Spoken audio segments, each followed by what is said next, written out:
वर्ष 2025 की गुरु पूर्णिमा पर इस बार आगरा रेल मंडल द्वारा कुछ स्पेशल ट्रेन मथुरा के लिए चलाई गई, जिसके बाद आगरा रेल मंडल को भी पिछले वर्ष की भांति इस वर्ष काफी रेल मंडल में फायदा देखने को मिला। ये कहना था आगरा कैंट की प्रो प्रशिक्षित श्रीवास्तव का। केंद्र सरकार द्वारा इस बार गुरु पूर्णिमा पर यानी कि आगरा से मथुरा जाने के लिए कुछ स्पेशल ट्रेन भी चलाई गई थी, क्योंकि गुरु पूर्णिमा पर मथुरा में परिक्रमा लगाने और पूजा अर्चना करने के लिए भारी मात्रा में श्रद्धालुओं का जन सैलाब जाता है, जिसको देखते हुए केंद्र सरकार ने इस बार कुछ स्पेशल ट्रेन चलाने का भी इंतजाम किया था। क्योंकि यह इंतजाम इसलिए किया गया क्योंकि यात्रियों को किसी प्रकार की दिक्कतों का सामना न करना पड़े, और साथ ही साथ आरपीएफ और जीआरपी की भी इसमें अच्छी भूमिका रही, क्योंकि आगरा से मथुरा के लिए श्रद्धालुओं का काफी जन सैलाब जाता है और मथुरा में भी सैकड़ों की संख्या में श्रद्धालु भगवान के दर्शन करने के लिए जाते हैं, जिसको देखते हुए इस बार आरपीएफ और जीआरपी का कार्य भी काफी सराहनीय रहा।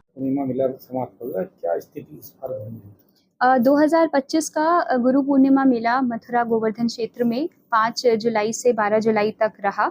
इसमें रेलवे ने हर फ्रंट पे बहुत बेहतर सुविधाएं देने का प्रयास किया है और उसके फलस्वरूप हमने इस वर्ष के मेले में लगभग 9 लाख यात्रियों की फुटफॉल दर्ज करी है, उनको पैसेंजर सर्विसेज दिए हैं। इसमें मथुरा में लगभग 8,20,000 यात्री और गोवर्धन में लगभग 73,000 यात्रियों ने रेल सेवाओं का लाभ लिया है।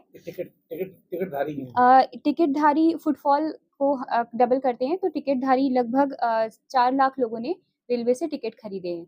अगर हम अर्निंग की बात करें तो मेले के पीरियड में जहां पिछले वर्ष रेलवे ने 2.4 करोड़ रुपए की रेवेन्यू अर्जित की थी, इस वर्ष हमने लगभग 3.25 करोड़ रुपए की रेवेन्यू मेले पीरियड में अर्जित करी है।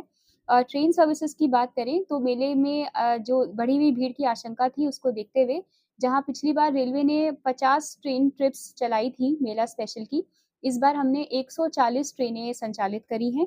इसके अलावा 68 ट्रेनों का एक्सटेंशन किया है और 40 कोचों की भी बढ़ोतरी ट्रेन्स में करी है। इसके अलावा पहली बार 4 नियमित ट्रेनों का भी एडिशनल स्टॉपेज आगरा और मथुरा पे दिया गया है, जिससे काफ़ी फ़ायदा मिला और मेला बहुत ही स्मूथली बिना किसी अनटूवर्ड घटना के कराया जा सका। भारी भरकम कर्मचारियों को भी लगाया गया था वहाँ पे। कर्मचारियों में सुरक्षा की दृष्टि से लगभग 400 जीआरपी के कर्मचारी, 250 आरपीएफ के कर्मचारी और 100 से भी अधिक कमर्शियल के और मेडिकल डिपार्टमेंट के कर्मचारी स्टेशन पे लगाए गए थे। मैम, सुरक्षा को लेकर क्या इंतजाम किए? लेकर एक सिस्टमैटिक प्लान स्टेशन में रूट प्रोग्राम बनाया गया था, जिसमें दिशा निर्धारित करते हुए ही क्राउड को मॉनिटर किया जा रहा था। इसमें सिविल प्रशासन का भी सहयोग रहा है। इसके साथ ही ट्रेन पे प्लेटफॉर्म पे आने वाली ट्रेनों के समय पे नियमित हूटर बजाए जा रहे थे, माइक्रोफोन से अनाउंसमेंट करी जा रही थी ताकि लोग ट्रेन से दूर खड़े रहें और किसी तरह की घटना ना हो। ट्रेसपासिंग को लेकर भी स्टेशन पे और यार्ड में एक सघन अभियान चलाया गया है, जिसमें स्वयं सीनियर डीएससी सर के द्वारा स्टेशन पे चेकिंग करी गई है और किसी भी तरीके की ट्रेसपासिंग को रोकने का प्रयास किया गया। अधिकारी भी डटे रहे। मथुरा पे मेले को लेकर एक 24 आवर कंट्रोल रूम बनाया जाता है, जिसमें राउंड द क्लॉक रेलवे अधिकारियों की ड्यूटी लगाई गई थी। इसमें सीनियर डीओम, सीनियर डीसीएम और सीनियर डीएससी ने मथुरा में कैंप किया था और इसके अलावा डीआरएम और एडीआरएम महोदय का भी निरीक्षण वहाँ पे होता रहा है। मैम, क्या बाहरी डिवीजन से झांसी और प्रयागराज डिवीजन से कर्मचारी बुलाए जाते हैं, वाणिज्य के और आरपीएफ के, और साथ ही लखनऊ से आरपीएसएफ की एक बटालियन भी बुलाकर वहाँ पे लगाई गई थी। आगरा कैंट की पीआरओ प्रश्रुति श्रीवास्तव का कहना था कि पिछले वर्ष की भांति इस वर्ष रेल मंडल को काफी अच्छा फायदा मिला है। साथ ही साथ उन्होंने ये भी बताया कि केंद्र सरकार द्वारा श्रद्धालुओं के लिए आगरा से मथुरा जाने और वहां से आने के लिए कुछ स्पेशल ट्रेन भी चलाई गई थी। गुरु पूर्णिमा पर इस बार रेलवे को काफी फायदा हुआ है।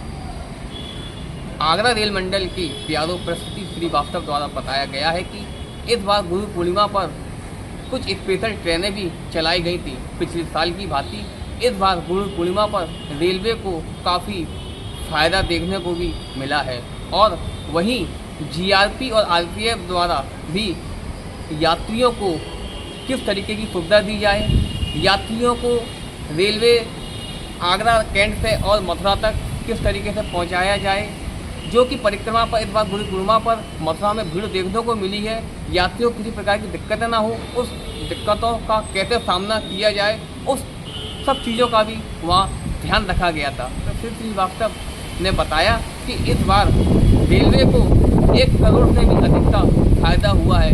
चूँकि पिछले वर्ष 2 करोड़ कुछ लाख का जो फायदा हुआ था, उसको देखते हुए इस बार रेलवे विभाग को गुरु पूर्णिमा पर 1 करोड़ से अधिक का फायदा देखने को मिला है। भारतीय न्यूज़ के लिए सोनू कश्यप की रिपोर्ट। आगरा।